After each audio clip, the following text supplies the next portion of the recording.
Many people were confused about what exactly the character Chani was all about when Denis Villeneuve's first Dune movie was released. In the first movie, she didn't have as much relevance as was perhaps expected. This changed with the second part, and Villeneuve not only reinterpreted the character of Chani, but also modernized her. But this also has a very special reason. Villeneuve's Chani fulfills a completely new purpose in the film than in the books. For the viewer, she forms the bridge between Paul Atreides, whom we get to know in the first film, and Paul as the Messiah of the Fremen. However, Chani has a completely different role in the books, which is much less relevant in my eyes. She almost appears as a marginal character, and yet her relationship with Paul is of particular importance in both the books and the films. So if I want to talk about Chani, I also have to talk about Paul. I want to analyze the character Chani from the books and movies, explain her function, and why I think Villeneuve's Chani is more interesting. In order to understand why Villeneuve's interpretation of Dune makes Chani so much more interesting and multi-layered, it is worth taking a look at the books. For this reason, spoilers for the 2 Dune films and the first book are also discussed. The second Dune book, Dune Messiah, is the source material for the announced third Dune movie. I will avoid major plot twists, but I can't avoid a few hints. If you still don't want any spoilers, you should not continue watching the video. I will also only refer to the lore by Frank Herbert and not include the books by his son Brian Herbert.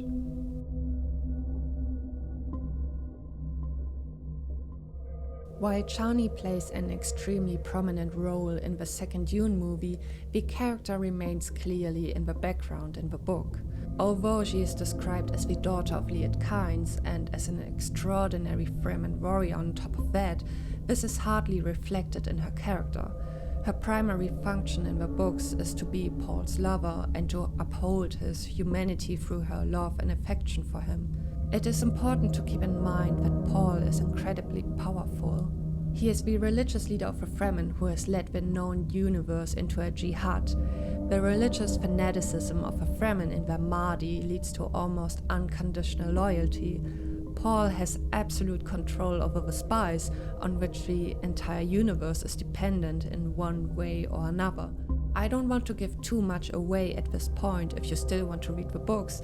I just say that the Spacing Guild, for example, as well as the Bene Gesserit, 2 powerful political fractions, are extremely dependent on the spice. In addition to Paul's religious and secular supremacy, he is also the Kwisatz He is able to see both the past and the future, and this ability makes it almost impossible to eliminate him, as he can foresee almost everything that is planned against him. Thus, Paul possesses a power that may already seem divine, and then it is easy to no longer see him as human. But it is precisely this leap, the elevation of his person to a divine being, that Paul is most afraid of. He was afraid when he foresaw the jihad and tried with all his might to stop it. However, there was also a contrasting desire for revenge on the Harkonnen, as they were responsible for the loss of his father. So he decided to drink the water of life after all, which expanded his consciousness, and he had to recognize that the jihad was the only possible path for him. In Dune, the ability to foresee is not a blessing, as perhaps the Fremen also perceive it in Paul, but a curse that torments its bearer. If every path leads to destruction, what would you choose? Paul opted for the lesser of 2 evils, but these decisions do not leave him unscathed. They torment him, and Chani is the only connection left for him to his humanity. Only through her is Paul able to preserve what little humanity he has left, to be able to feel love and affection for someone. Chani loves Paul unconditionally in the books. She doesn't critically question his decisions either, but blindly trusts that Paul will choose the right path by looking to the future. However, we know that the right path can also mean pain and suffering. Chani thus remains a relatively one-dimensional character in the books, whose blind faith in the gift of prescience and uncritical behavior towards Paul only served to preserve Paul's last connection to humanity.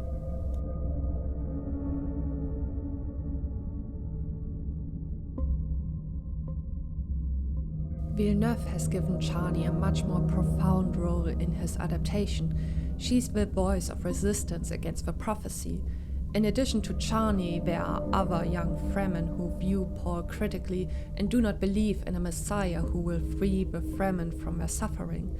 They believe that they can free themselves and see the prophecy as a tool for enslaving the Fremen, and that Paul is only using them for his own purposes. In contrast, the older Fremen, led by Stilgar, stand up for Paul. They are convinced that the prophecy is true, even though Paul emphasizes several times that it is just a lie that was spread by the Bene Gesserit a long time ago. You have to bear in mind that the Bene Gesserit are masters at discovering religious tendencies in population structures and then exploiting them for their own ends. Populations that are under great pressure and are not yet well developed are particularly susceptible to prophecies of a Messiah who will end their suffering and lead them to paradise. The Bene Gesserit are convinced that religion is an efficient tool for controlling masses of people. In the case of Paul as the Messiah of the Fremen, this has worked very well. Paul can say as often as he likes that the prophecy is made up and that he is not the Messiah. The religious patterns of the Bene Gesserit are too deeply ingrained in the Fremen culture. Villeneuve picks up on this conflict with Chani's rebellion against the prophecy. The belief in a Messiah who can end all the suffering of the Fremen and lead them to paradise is too strong. Rationality is ignored. It is easier to have hope in a higher power than to take action oneself. As in the book, Villeneuve follows the love story between Paul and Chani quite extensively. However, the relationship between the two has taken on a new form of tragedy through Chani's rebellion against the belief in the Lisan al-Gaib. Beyond all the conflicts, Paul and Chani are two people who love each other more than anything. But alongside this love, there's a problem between them that they cannot overcome. It is the belief that Paul is the savior of the Fremen. At first, Paul tries to resist this and promises Chani that he will not change.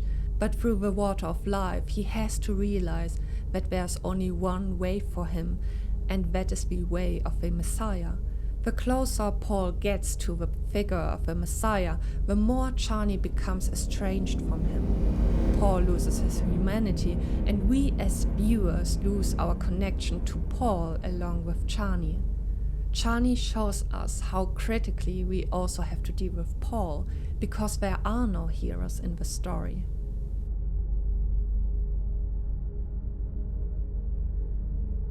If you compare the books and movies now, you can see that Chani has changed drastically. In the book, she loves Paul unconditionally. In the movies, she still loves Paul, but is now also the voice of criticism. Frank Herbert wrote Dune Messiah because many readers didn't understand his message from the first book. Paul is not a hero and savior. You don't even need to know what else happens in the second book to understand that. He manipulates and exploits the faith of an entire population for his own purposes. To prevent this misunderstanding from happening again, Villeneuve has rewritten Chani as a personified critic of Paul. This has not only given her further significance for the story, but has also given her personality much more depth. She has finally become the warrior of the Fremen who stands up for her people. For this reason, I think Denis Villeneuve's Chani is much more interesting than her original. Furthermore, she's no longer simply Paul's lover. She has been given an independent character with free will and shows that the Fremen are not just a homogeneous group. As a result, she contributes to the complexity of this movie, even if some other places the movie deliberately dispenses with the complexity of the books. She struggles with the decision of whether she can choose to love Paul when he also represents what she never wanted for her people. Villeneuve has decided that the ending differs from the movie to the book, and Chani leaves Paul. In the book, Chani trusts in Paul's decision and believes him that he will only love her and never Irulan. Even if the ending of a movie with the change of Chani's character seems more plausible to me, I'm still curious how Villeneuve wants to realize the third movie, since Chani is more important for Paul and for the further storyline of Dune.